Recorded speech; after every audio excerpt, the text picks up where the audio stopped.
wise old man saw his grandson having a heated discussion with his wife.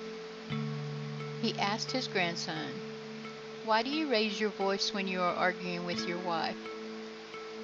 "I lose patience when she doesn't understand my point of view, and that is why I raise my voice." "But your wife is close enough for her to hear you even when you say the same sentence in a calm manner. Why do you have to raise your voice?"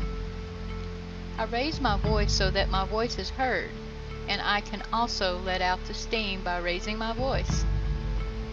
"That is not the exact reason for you to raise your voice.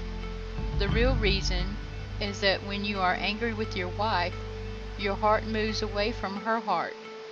So even though you are physically close to each other, you can feel that you are far away from one another and hence raise your voice."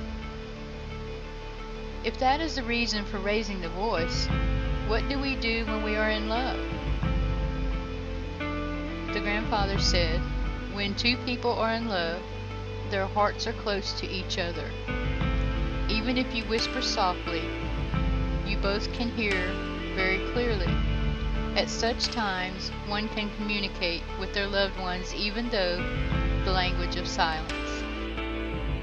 Here are 7 steps you can follow to get calmly through a fight or argument with a spouse. Make sure both you and your spouse are listening and paying attention when you have a conversation with each other.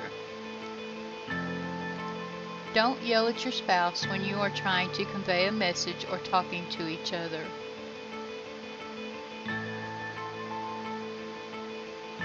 Whenever you are having a discussion, argument, or just talking, try to see the issue from your spouse's point of view.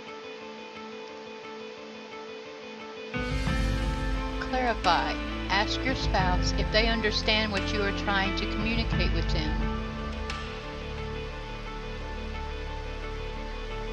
When your spouse doesn't understand something you said, try explaining it to them in using different ways.